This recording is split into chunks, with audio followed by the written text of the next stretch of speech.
Hello everyone, this is update for September 23, 2024, day 943 of the war and of the date of date. Also, catch up for September 22 and 21. I'm going to start with general macroeconomic updates, and then I'm going to switch to the situation on battlefield in Ukraine that I would say is looking more and more catastrophic for Ukraine. But before we jump there, let's look at the situation in Europe, which is also, I would say, economically is getting into catastrophic situation, and specifically in Germany. I want to single out Germany. So there was new data that came out for PMI, and this is basically, and it's preliminary data, so it's for September, but as we all know, September is not over, so it's initial data, preliminary data.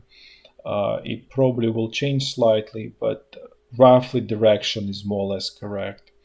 And so if we look at Germany, manufacturing there continues to crater. So it used to be 42, now it's 40, and for those who are not familiar with this, above 50 is expansion, and below 50 is decline. So German manufacturing is in extreme distress, and I think there are already conversation about mass layoffs in Germany, and I think there will be much more of that as things progress. And again, this is the result of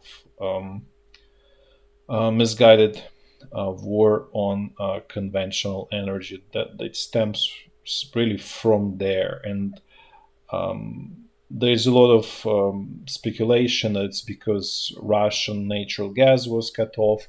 It's not about Russian natural gas, because you can get conventional energy. You can get natural gas from Norway. You can get it, worst case scenario, from the US, just because US is more expensive because it's so much further. You can keep nuclear power stations running. So there's a lot of options that really don't rely on Russian natural gas, and not to mention Russian natural gas would be sold at market price. So it's not like it was sold at there was special deal, special discount. It was was sold at market price, as I stated. And even though Russian natural gas was removed, obviously from largely, still not completely, but largely removed from Europe, because it's a competitive economy, there would be other suppliers eventually, or including nuclear power, that would sort of replace at reasonable cost. There probably will be some increase in cost, but it will not be catastrophic increase. And on top of it is obviously governmental regulations that put sort of final nail in the coffin of what's going on in Europe, and more specifically in Germany. So as I mentioned, Germany is in, I would say, situation that's approaching, manufacturing wise, probably could be not far away from sort of depression, let's put it this way. France is not far behind. As you can see, it's at 44. There was minimal jump, but essentially it's not doing much better. And EU manufacturing overall is not doing well, simply because two major powerhouses, Germany and France, are pulling it significantly down. Let's actually look at service, because that's another leg of this tool. So we have two legs of this tool: manufacturing and service. There is also construction, but service is another sort of was at least positive in some of the in Europe. And however, in France, as you can see, it tanked significantly from 55 to negative 48.3. So at this point, France probably is in recession, given that manufacturing is down, services down, and so combined situation is probably pretty ugly. German service still a little bit just right above the waterline, but again the trend is negative, as you can see. And situation for with services in Europe also, uh, there is significant negative trend, as you can see, from 52.9 to 50.5. It's a significant drop. So um, economic situation in continental Europe is approaching, I would say, catastrophic situation, similar to what's going on with Ukrainian situation on the front line. Now let's look at what's going on in the US. There's also PMI numbers for the US, the same idea, September. And what we can see here is that US manufacturing is clearly not doing well. It went from 47.9 to 47, so it's not as bad as it is in Europe, but it's very clearly in very clear recessionary territory. What saves US economy is that manufacturing is extremely small percentage of the GDP of their entire economy, so it um, doesn't feel as bad. It doesn't affect the entire economy as much, because overwhelming majority of the economy is based on service, and services are still expanding, as you can see here. So at the same time, it's not usually healthy expansion in services. For the most part, it's bloated, let's say, bureaucratic stuff, such as or things like healthcare that really don't don't improve quality of life. Let's put this way, for average person. Um, Now let's look at Japan, and also the same PMI numbers. As you can see, manufacturing tipped over into negative territory for Japan as well. So as you can see, manufacturing really not doing well in, I would say, pretty much everywhere in the West. It's not doing well in China. So generally speaking, manufacturing is really the worst place to be economically and from a personal perspective as well. The service part of the economy is still growing, but for Japan, this combination is also catastrophic, because value add is created in manufacturing uh, in Japan, and then service is not where what country needs, and where and how it can survive and how it can operate. And I explained quite a bit about Japan in a couple of previous videos. Sorry. Now let's move to situation um, on the front line in Ukraine, where things are moving more and more to a catastrophic situation. So first, I'm gonna, and as always, I'm gonna do in a clockwise fashion, starting from very north, and we're gonna jump to the situation in Kursk region of Russia. Things more or less stalemate. I would characterize the situation as that both sides don't have enough resources to achieve what they want. So there are some clashes, but there's nothing really, no major changes in this whole overall situation here. And this is the situation at the beginning of invasion by Ukrainian forces. As you can see, all Russian forces could do is a little bit push on the western flank, and a little bit on sort of from the south here. Now let's move to situation north or northeast of Kharkiv, and things also stalemate on post, nothing really happening. Again, for the same reason, both sides don't have resources to operate in this area, the same as what's going on right now in Kursk region of Russia. In some ways, these two places are kind of like mirror of of the errors by each side. So Kharkiv is Russia's command error, and Kursk is Ukrainian's command error. So it's essentially there was attempt. The best way I would describe it is okay. We don't know how to win war in on the main part of the battlefield in Donetsk region, Donbass, or in Luhansk or Zaporizhzhia. So we're just gonna, open new front in the hope that something somehow it changes something. And Russia's command obviously was not prepared, so there was initial success, but after that they brought in some resources, and it was enough to stall all of Ukrainian advances. And now it's just dead end that doesn't lead to anything.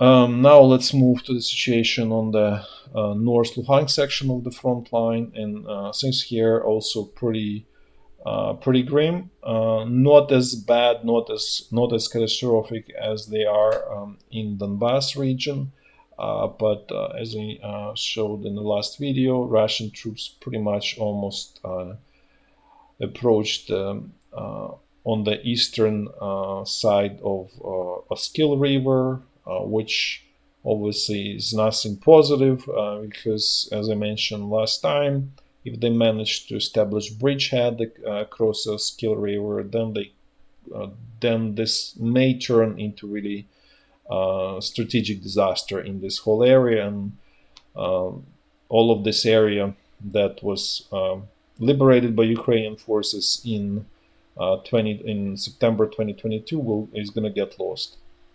So, and that's probably most likely scenario or plan for Russian command. The only problem, they don't have enough resources. They have some resources to continue this push, and it is successful to extend because, as I mentioned, quality of motivation of Ukrainian soldiers went down tremendously. It's a shadow of the Ukrainian army in 2022. It's definitely no match, and also training is inadequate, sometimes non-existent. It's disaster from all angles, basically, on Ukrainian side.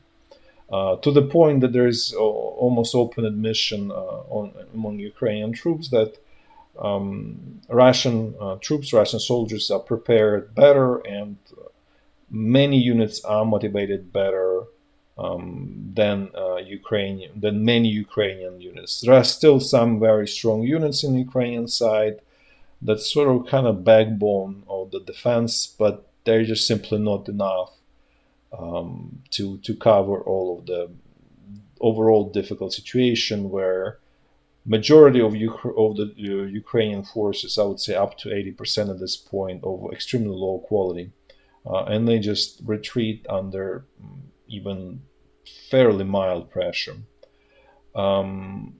Russian troops managed to, I would say, almost capture this village Nevske here, so it's maybe not complete capture of the village, but they control majority of it. Now let's move south. Let's see what's going on in the North Donbas front line. Surprisingly, things here are relatively okay given the overall disaster situation. But again, this is result of Russian forces not having enough resources to attack everywhere, so they have to choose. And the reason they don't have enough resources, meaning Russian troops, Russian army, is because Russian political top is not willing to have another round of mobilization. If there was another round of mobilization, That would definitely um, lead to immediate and absolutely catastrophic results for Ukrainian forces.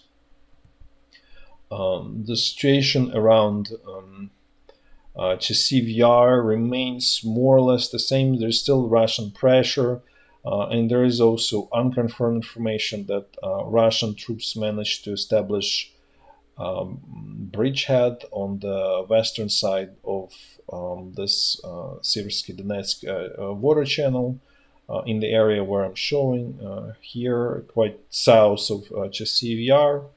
But if once I have confirmation, I'll show it on the map.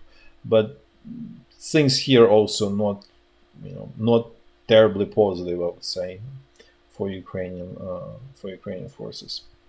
Now let's look at the Central Donbas front line, where things really, I would say, getting into a catastrophic situation.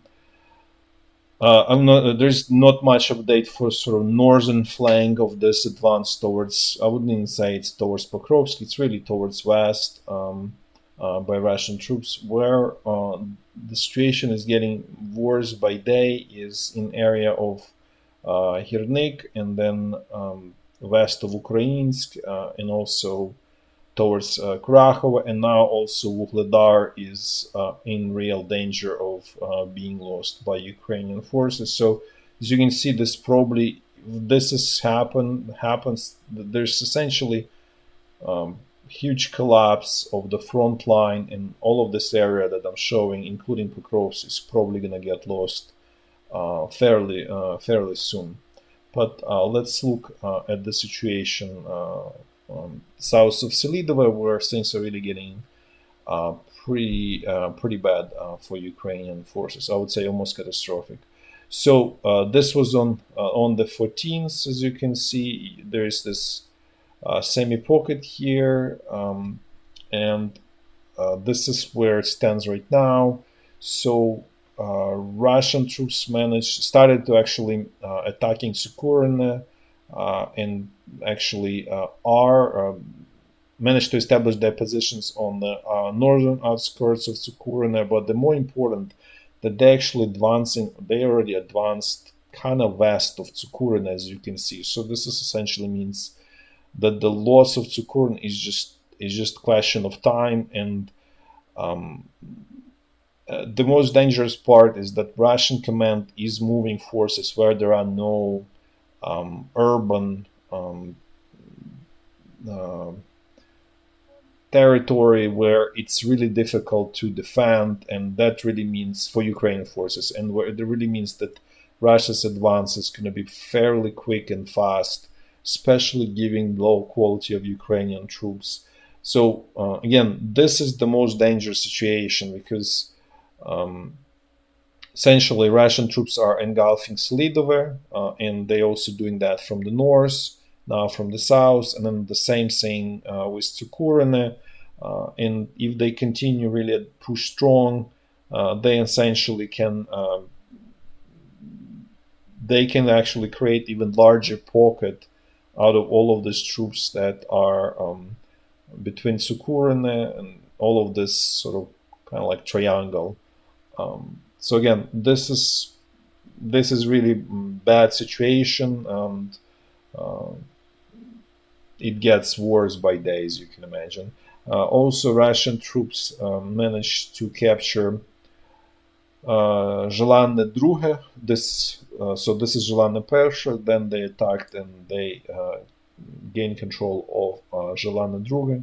So which makes this bottleneck even narrower. It's at most 3 kilometers at this point, and Ukrainian forces are still not out of this peninsula, which at this point there is no point of holding to it, because even this area is already at this point essentially lost. It's just a question of time. Also, Russian troops approached Alexandropol and attacking actually Alexandropol. So again, as you can see, there's pretty narrow bottleneck, and the more important that there's this bottleneck is there's also kind of like a small stream slash tiny river which additionally creates difficulties in exiting this bottle. So there is on this bottleneck there is also a natural barrier. So again, this potentially can lead to the situation where Ukrainian troops, probably soldiers, and will withdraw, but a lot of equipment might be left and abandoned because there is this barrier here, um, and essentially this bottleneck is is controlled by Russian fire. Also, Russian troops,